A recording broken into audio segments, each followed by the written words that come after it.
अभाज्य संख्या के गुणनखंड कितने होने चाहिए? 2 होने चाहिए। ठीक है भाई, तो 0 या आप YouTube पे किसी ऐसे वीडियो की तलाश में जिसमें मैथ्स को बहुत ही जीरो लेवल से समझाया जा रहा हो, तो स्टूडेंट्स आप एकदम सही जगह आके पहुंचे हैं। बस अब आपको वीडियो को अंत तक जरूर देखना है, और मैं दावे के साथ बोल सकता हूं कि मैं आपको मैथमेटिक्स को बहुत इजी वे के अंदर पढ़ाने वाला हूं।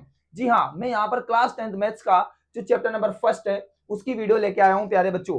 तो देखिए, इस चैप्टर को समझने के लिए सबसे पहले बहुत बेसिक समझना बहुत ज्यादा जरूरी है, जिसके अंदर यहाँ पर मैं देखिए क्या क्या चीजें लेके आया हूं।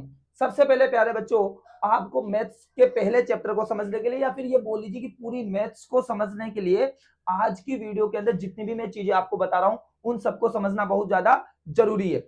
देखिए, सबसे पहले प्राकृत संख्याएं यानी कि नेचुरल नंबर्स क्या होते हैं, इस चीज को हम समझेंगे।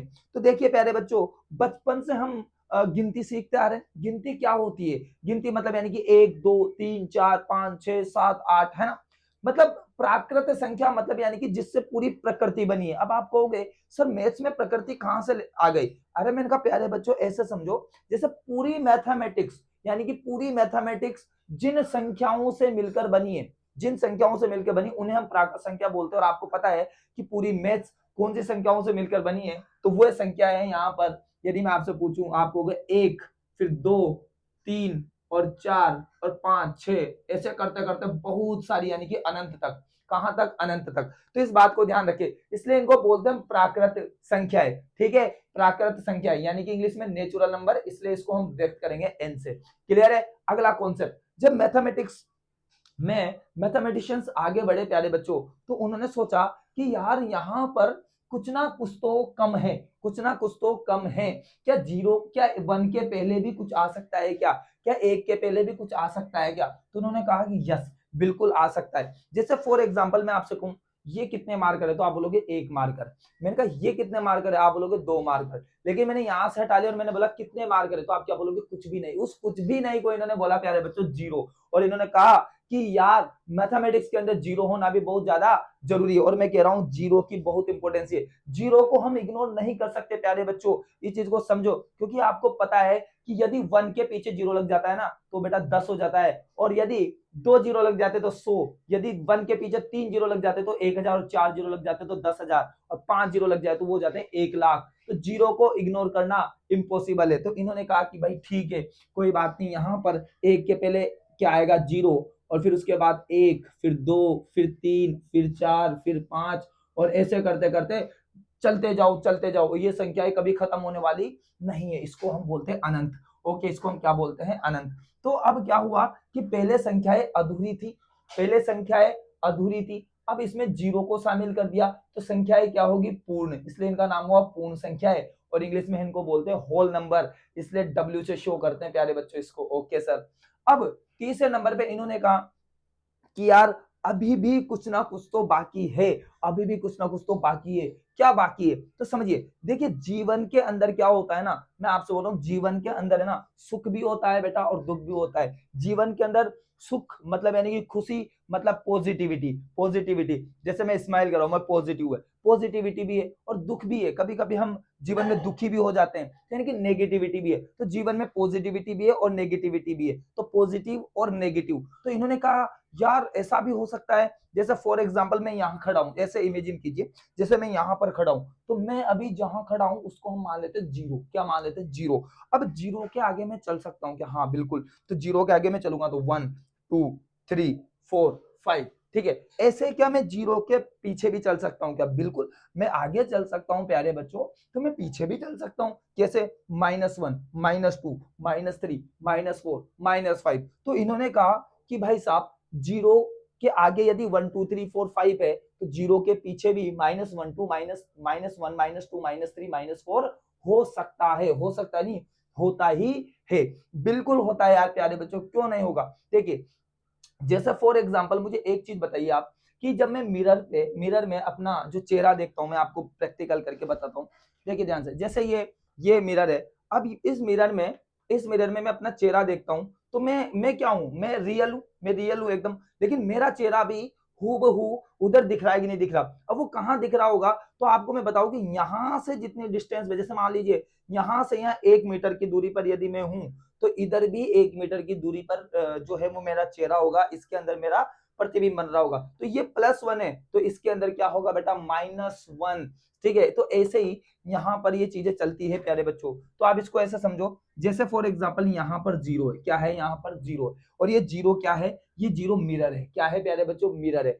अब मिरर के इधर यदि 1 होगा तो इधर क्या होगा -1। मिरर के इधर यदि 2 होगा तो इधर क्या होगा बेटा -2। मिरर के इधर यदि 3 होगा, क्या होगा भाई 3, तो इधर क्या हो जाएगा आपका -3। ओके, और ऐसे ही चलते चलते चलते ये हो जाएगा प्लस का अनंत, और इधर चलते चलते चलते ये हो जाएगा प्यारे बच्चों माइनस अनंत। अब आप कहोगे कि सर ये 0 का क्या सीन है, मैंने कहा अभी बताता हूं। देखिए 0 से बड़ी जितनी भी संख्याएं आपको दिख रही है, 0 से बड़ी जितनी भी संख्याएं आपको दिख रही है, 1 2 3, ये इन सबको हम बोलते हैं धनात्मक संख्याएं। क्या बोलते हैं, धनात्मक संख्या, यानी कि पॉजिटिव नंबर्स। आप देख सकते हैं 0 से बड़ी जितनी भी संख्या है उनको हम धनात्मक संख्या बोलेंगे। इनको लिखने का तरीका रहेगा कि x बड़ा होगा 0 से, x का मतलब है ये सारी संख्या, x का मतलब है ये सारी संख्या। यानी कि देखिए यहाँ इमोजी मैंने दे दिया है, इमोजी स्माइली वाला इमोजी, यानी कि धनात्मक संख्या है, पॉजिटिव नंबर, जीवन में सुख ही सुख है। अच्छा इधर देखिए 0 से छोटी जितनी भी संख्या है, -1 -2 -3 माइनस अनंत, इनको हम बोलते हैं ऋणात्मक संख्या, नेगेटिव नंबर्स, 0 से छोटी। और यहाँ देखिए इमोजी, इमोजी दुखी है, दुखी वाला इमोजी, मतलब नेगेटिविटी है जीवन में। तो एक्स छोटा है 0 से, एक्स का मतलब है ये जितनी भी संख्या है। ओके प्यारे बच्चों, आई होप ये समझ में आया होगा। इसके बाद कुछ बेसिक टर्म्स और हमें समझनी है, जैसे सम संख्याएं क्या होती है, उसके बाद विषम संख्याएं क्या होती है, इनको भी समझना बहुत ज्यादा जरूरी है। यदि मैं बात करूं प्यारे बच्चों सम संख्याओं की, सम संख्या क्या होती है, बड़ा सिंपल बता रहा हूं। क्या आपको 2 का पहाड़ आता है? बिल्कुल। तो 2 का पहाड़ा ही प्यारे बच्चों सम संख्या है। मैं आपको बता दूं, मतलब मैं ये कहना चाहता हूं कि इस दुनिया में जितनी भी संख्या है जिनमें 2 का भाग जाता है, इस दुनिया की जितनी भी वे संख्या जिसमें 2 का भाग जाता है, वे सभी सम संख्या होती है। जैसे फॉर एग्जांपल 2, जैसे फॉर एग्जांपल 0 2 4 6 8, और ऐसे बहुत सारी संख्या। ऐसे इस दुनिया के अंदर बेटा बहुत सारी संख्या है। क्या संख्याओं की कमी है दुनिया में? नहीं है प्यारे बच्चों। देखिए देखिए, अच्छा बहुत से बच्चे बोलते हैं कि सर जीरो सम संख्या कैसे? मैंने कहा एक बात बताओ, क्या जीरो में 2 का भाग नहीं जाता?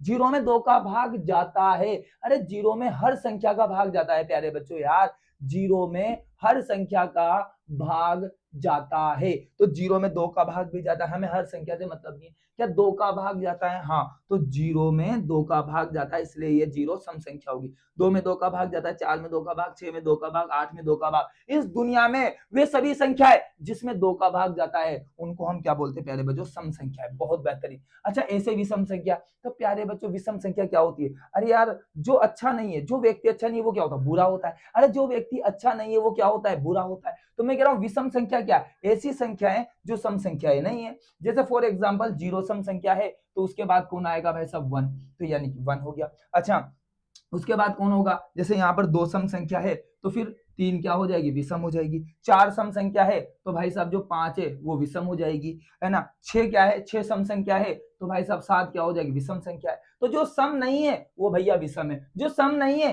भैया वो विषम है। तो 1 3 5 7 9 11 और ऐसे चलते चलते दुनिया में भाई साहब, दुनिया में वे सभी संख्याएं जो सम संख्या नहीं है वो क्या हो जाएगी प्यारे बच्चों? विषम संख्या हो जाएगी। बहुत बेहतरीन। इसके बाद सबसे खतरनाक कॉन्सेप्ट, बहुत ही प्यारा कॉन्सेप्ट, स्टार लगा लीजिए प्यारे बच्चों, इसको लगा लीजिए 3 स्टार। बहुत बढ़िया, ऐसा ही बन जाइए भाई साहब, 3 स्टार लगा लीजिए। अभाज्य संख्या है, नाम से ही क्लियर हो रहा है मेरे क्यूट से बच्चों, प्यारे से बच्चों, गुलाब जामुनो भाई साहब, प्राइम है ये। क्या है भाई? प्राइम है ये। अभाज्य संख्या क्या होती है? अभाज्य संख्या देखिए इस दुनिया में ना कुछ व्यक्ति ऐसे होते हैं जो सिर्फ खुद की सोचते हैं, सेल्फिश बोलते हैं उनको। क्या बोलते हैं भैया? सेल्फिश बोलते हैं, है ना। इन व्यक्तियों को क्या होता है कि खुद का ही मतलब ऐसा लगता है कि भाई मेरा ही अच्छा होना चाहिए जीवन के अंदर, मैं ही जीवन के अंदर आगे बढ़ना चाहिए, है ना। ऐसे ऐसी सोच वाले व्यक्ति, तो ऐसी सोच वाली जो संख्याएं होती है उनको हम बोलते हैं अभाज्य संख्या। जैसे कि फॉर एग्जाम्पल मैं आपसे बात करता हूँ, जैसे मैंने लिखा यहाँ पर, यहाँ लिख दिया मैंने बेटा 2 लिख दिया। क्या लिख दिया? 2।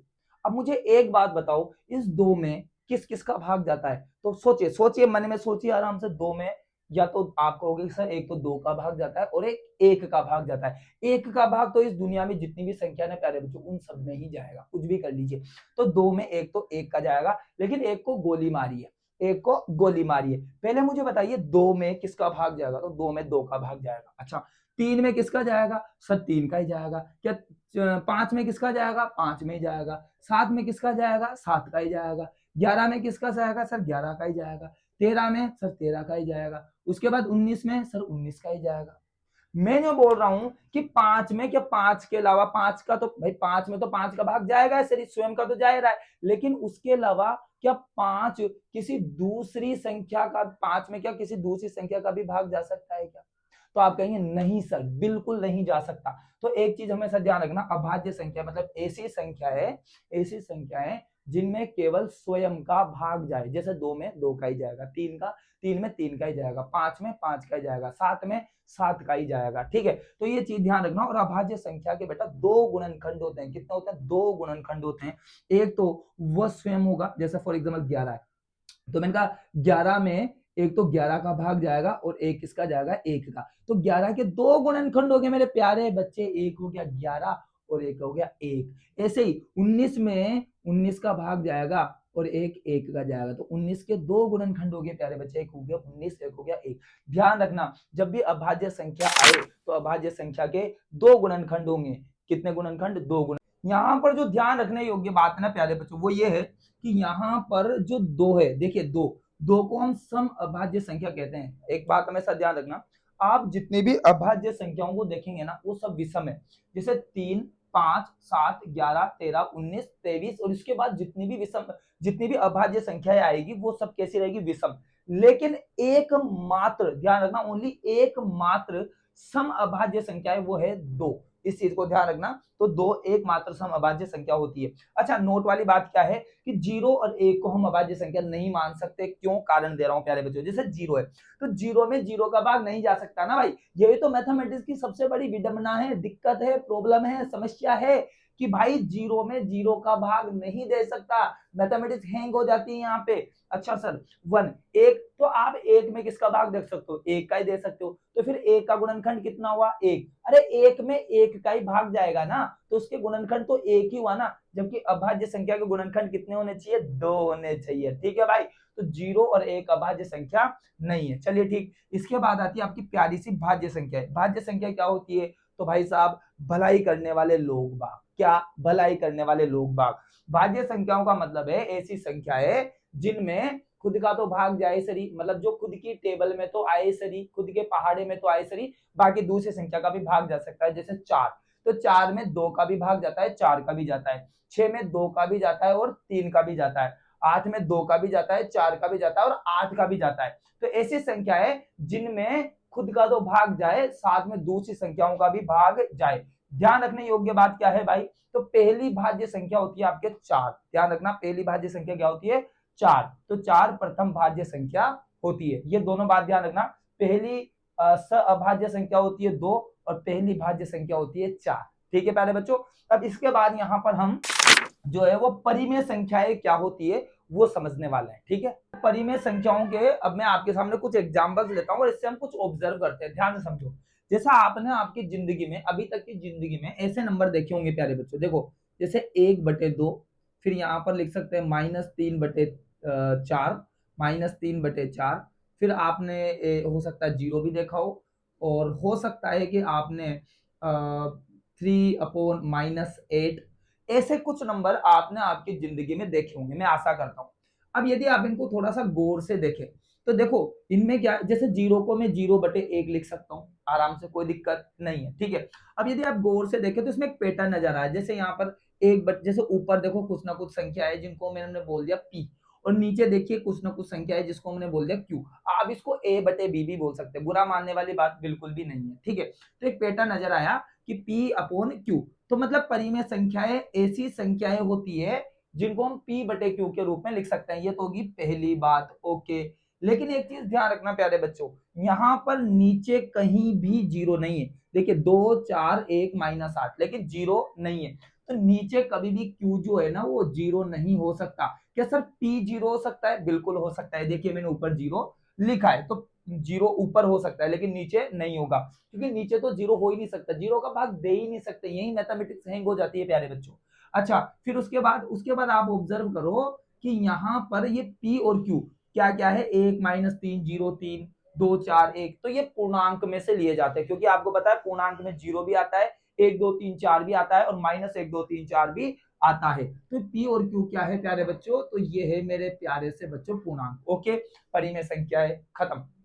अपरिमेय क्या होती है, जो परिमेय नहीं है वो अपरिमेय है। जैसे उदाहरण के तौर पर जितने भी रूट की संख्या है, √2 अपरिमेय संख्या, √3 अपरिमेय संख्या, है ना, √7 अपरिमेय संख्या, पाई भी अपरिमेय संख्या। कुछ बच्चे ये बोल सकते हैं सर पाई का वैल्यू तो 22/7 होता है। मैं आपको बताऊं, फिर 22/7 होता है तो इसको हम तो पी बटे क्यू के रूप में लिख सकते हैं, तो फिर ये तो परिमेय संख्या होनी चाहिए। नहीं बेटा, 22/7 पाई की रियल वैल्यू नहीं है।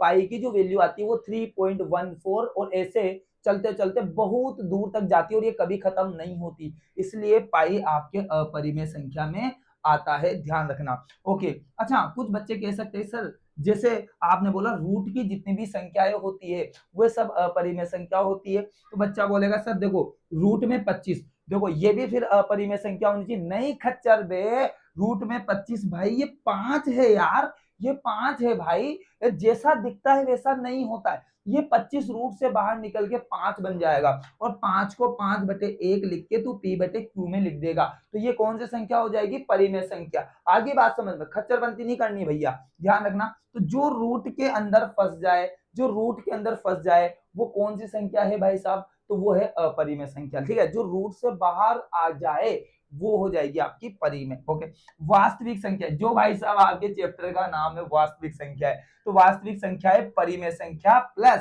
अपरिमेय संख्या से मिलकर बनी है। तो परिमेय प्लस अपरिमेय से वास्तविक संख्या बनती है, तो हम इसको लिखते हैं जैसे रियल नाम होता है तो R इक्वल टू क्यू का मतलब परिमेय संख्या और क्यू डेज का मतलब होता है आपके अपरिमेय संख्या। ध्यान रखना कभी यदि अपरिमेय संख्या लिखनी हो तो क्यू डेज इक्वल टू, ये क्यू को इधर लाओगे तो बेटा आर माइनस क्यू लिख सकते हैं, तो ये बात कभी यूज हो सकती है, ध्यान रखना। Q days equal to R minus Q, मतलब अपरिमेय संख्या बराबर वास्तविक संख्या माइनस परिमेय संख्या है। ठीक है, तो प्यारे बच्चों मैंने पूरी कोशिश की है आपको चैप्टर नंबर 1 के बेसिक्स को बहुत अच्छे से समझाने का, और मैं आशा करता हूं कि आपको समझ में आया होगा। ठीक है, यदि फिर भी कोई डाउट रह जाता है ना किसी भी प्रकार का, तो नीचे कमेंट सेक्शन में लिख दीजिए और वीडियो को थोड़ा लाइक कर दीजिए ताकि वीडियो थोड़ा और आगे तक जा सके। ठीक है प्यारे बच्चों, और नेक्स्ट वीडियो के अंदर आपके जो भी डाउट्स होंगे उनका मैं सॉल्यूशन देने वाला हूं। Okay, thank you very much video को देखने।